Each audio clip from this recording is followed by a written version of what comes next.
नमस्कार दोस्तों। आज के क्लास में हम लोग पढ़ेंगे परसेंटेज। और आज से मैं मैथमेटिक्स का क्लास कॉम्पिटिटिव एग्ज़ाम की तैयारी के लिए स्टार्ट करने वाला हूं, जो कि मेरे यूट्यूब चैनल मैथ्स मोटिवेशनल 90 पर आप पढ़ सकते हैं। और जो भी दिक्कत होगा आप मुझसे कमेंट के माध्यम से पूछ सकते हैं। दोस्तों, मैथमेटिक्स का परसेंटेज एक बहुत ही बेहद ही अच्छा चैप्टर है, जिससे कि हर एग्ज़ाम में बहुत सारे क्वेश्चन आते हैं। तो हम लोग मैथमेटिक्स को आज स्टार्ट करेंगे। मैथमेटिक्स में परसेंटेज का मतलब होता क्या है? परसेंटेज मतलब प्रतिशत। प्रतिशत मतलब प्रतिशत मतलब प्रति सैकड़ा। ठीक है दोस्तों। तो इसमें हम लोग पढ़ेंगे परसेंटेज के बारे में पूरा ए टू जेड, माने जीरो से। और आपको कोई भी दिक्कत होता है तो आप कमेंट के माध्यम से पूछ सकते हैं, या बाद में मैं मोबाइल नंबर भी प्रोवाइड कर दूंगा। उस मोबाइल नंबर के माध्यम से हमसे बातें भी कर सकते हैं। तो चलिए हम लोग परसेंटेज स्टार्ट करते हैं। दोस्तों, परसेंटेज में जैसे कि आप जानते हैं कि इसमें बहुत ही ये इम्पोर्टेंट चैप्टर है। और आप देखेंगे कि आप परसेंटेज कैसे सॉल्व कर सकते हैं। परसेंटेज का मतलब आप लोगों को बता देते हैं। जैसे मान लीजिए कोई क्वेश्चन दिया है 10%, इसको बोला जाएगा कि आप फ्रैक्शन में बदलिए। तो 10% का मतलब होता है 10/100। उसी प्रकार 20% का मतलब क्या होता है? 20/100। X% का मतलब क्या होगा? X/100। ठीक है। उसी प्रकार 40% का मतलब क्या होता है? 40/100। मतलब फ्रैक्शन में जब भी बदलने की बात आएगी तो हमको परसेंटेज माने 100 से भाग करना है। तो यहाँ पे 10% को हम 10/100 लिखेंगे तो 1 0 डिवाइड हो जाएगा, 1/10 हो जाएगा। उसी प्रकार 20% यानी 20×5 = 100, यानी 1/5 हो जाएगा। 40% मतलब 20 दूना का 40 है, 20×5 = 100, यानी 2/5 हो जाएगा। माने ये फ्रैक्शन में। ठीक है दोस्तों। तो x% मतलब x/100, 1 से 100 डिवाइड होगा नहीं, तो ये x/100 ही होगा। क्वेश्चन आता है ये आप फ्रैक्शन में बदलिए या प्रतिशत में बदलिए। अगर मान लीजिए कि कोई संख्या दे देगा, तो जैसे कि आप देखिए यहाँ पर आपको मैं बता रहा हूँ कि जैसे मान लीजिए कि कोई चीज़ प्रतिशत में दिया हुआ है, प्रतिशत में दिया हुआ है, और हम लोगों को उसको जैसे मान लीजिए कि 40% दिया हुआ है, 40 पर सॉरी, जैसे 4/5 दिया हुआ है, और बोलेगा इसको कि आप प्रतिशत में बदलिए। तो प्रतिशत में बदलने के लिए क्या करेंगे? 100 से गुणा कर देंगे, और ये हो जाएगा आपका 20, यानी 80% हो जाएगा। ये आंसर समझ गए ना? अगर 3/5 दिया है जैसे फ्रैक्शन में, और बोलेगा कि आप परसेंटेज में बदलिए, तो ये कितना प्रतिशत के बराबर हो जाएगा? तो ये 20 × 60% के बराबर हो जाएगा।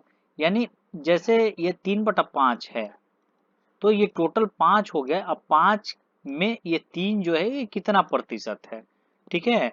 इसको हम ऐसे भी सॉल्व कर सकते हैं कि 5 का x% बटा में बराबर 3। तो x का मान निकाल देंगे तो 3 × 100/5 हो जाएगा, यानी 20 60%। तो ये है प्रतिशत। और इस पे बहुत सारे अच्छे अच्छे क्वेश्चन आप लोगों को देखने को मिलेंगे। तो हम लोग अब चलिए चैप्टर को स्टार्ट करते हैं। हमारा पहला क्वेश्चन आ रहा है कि से सॉरी, ये हमारा पहला क्वेश्चन आ रहा है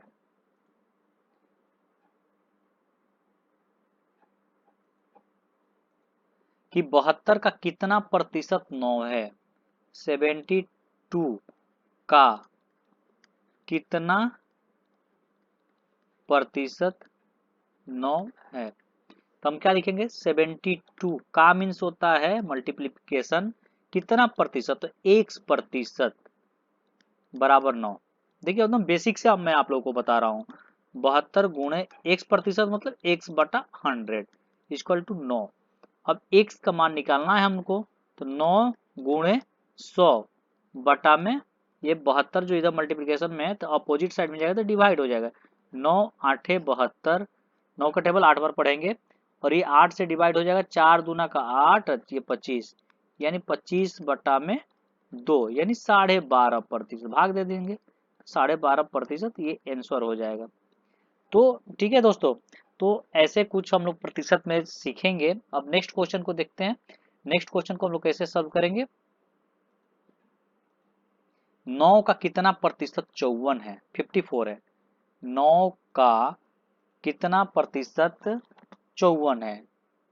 9 का मीन्स हो जाता है मल्टीप्लीकेशन, कितना प्रतिशत में, x प्रतिशत, x प्रतिशत इक्वल टू 54। तो 9 इक्वल टू x बटा में, x प्रतिशत मैंने x बटा 100, ये हो गया 54। x का मान निकाल देंगे, आंसर हो जाएगा 54 इज टू 100। ये 100 जो यहाँ पर डिवाइड में है, इधर अपोजिट में जाएगा तो गुणा में हो जाएगा, और जो गुणा में होता है वो हो जाएगा भागा में। 9 छका 54, ये हो जाएगा 600%। ये आपका आंसर है। ठीक है। अब समझ में आया कि नहीं आप लोगों को। समझ में नहीं आया तो फिर से एक बार बता देता हूँ कि 9 का कितना प्रतिशत 54 है। तो 9 गुणे x बटा में 100 बराबर 54। 9 गुणे x प्रतिशत मतलब x बटा में 100। ठीक है। जैसा कि आपको मैं पहले बता चुका हूँ कि x प्रतिशत मतलब x बटा 100, 20 प्रतिशत मतलब 20 बटा 100। इसी प्रकार 9 गुणे x, ये 100 जो हो जाएगा आपका भागा में है, अपोजिट जाएगा तो गुणा होगा, और जो गुणा में होता है वो अपोजिट जाएगा तो भागा में होगा। और 9 का टेबल 6 टाइम्स पढ़ेंगे तो 54, और ये 100 इंटू 6 यानी 600%। चलिए नेक्स्ट क्वेश्चन को देखते हैं हम लोग।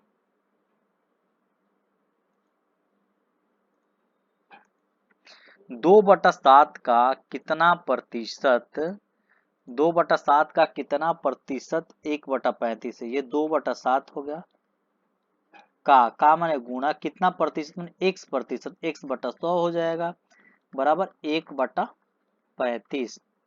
तो x का मान निकालना है यहाँ पर, x बराबर 1/35। ये भागा में है, इधर आएगा तो गुणा में हो जाएगा, और ये 7 भागा में है तो ये भी 7 गुणा में हो जाएगा, और 2 गुणा में है तो वो 2 हो जाएगा भागा में।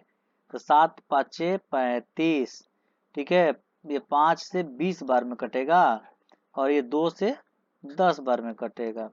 ये हो जाएगा आपका आंसर कितना, 10%। कितना प्रतिशत मतलब 10%। ये आपका आंसर हो गया। तो आपको अगर दिक्कत होगा तो आप कमेंट के माध्यम से हमसे पूछ सकते हैं। नेक्स्ट क्वेश्चन चलते हैं दोस्तों। 50 पैसे का 2 रुपया कितना प्रतिशत है। 50 पैसे का, 50 पैसे का 2 रुपए कितना प्रतिशत है।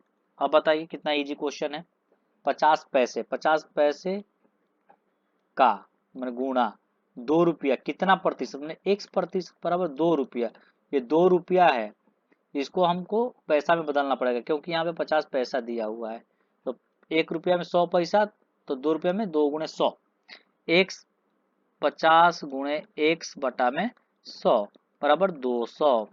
अब बताइए x बराबर 200 गुणे 100 तो डिवाइड करेंगे 50, 50 चौके यानी 400%। कितना इजी है बताइए। ये सब क्वेश्चन एग्जाम में आपको आता है। ठीक है दोस्तों। तो अब बताइए, अगर समझ में नहीं आया तो आप कमेंट के माध्यम से पूछ सकते हैं। और नेक्स्ट क्वेश्चन चलते हैं हम लोग। 750 ग्राम 250 ग्राम का कितना प्रतिशत है बताइए, बनाइए आप लोग। 750 ग्राम 250 ग्राम का कितना प्रतिशत है, कैसे बनाएंगे। 750 ग्राम 250 ग्राम का, 250 ग्राम का x प्रतिशत इक्वल टू 750 ग्राम।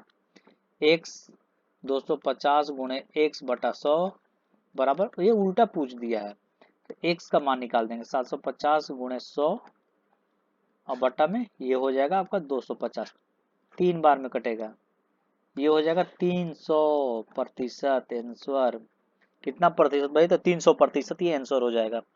आज हम लोग टोटल 5 क्वेश्चन जाने और पूरा बेसिक से हम आप लोगों को मैथ पढ़ाएंगे, और आगे नेक्स्ट क्लास में बाकी का जो क्वेश्चन है आप लोगों को हम बताएंगे। आपको परसेंटेज से जुड़ी हुई सारे क्वेश्चन, सारे मतलब टाइप के क्वेश्चन मैं आप लोगों को इस चैनल पर बताऊंगा, ताकि आपको कॉम्पिटिटिव एग्जाम फेस करने में किसी भी प्रकार की दिक्कत न हो। तो चलिए, और वीडियो को यहीं समाप्त करते हैं, और कल अगले क्लास में फिर से मिलते हैं। तब तक आप अपना ख्याल रखिएगा, और कोई दिक्कत होता है तो आप कमेंट के माध्यम से आप पूछ सकते हैं। तो आप लोगों को थैंक यू।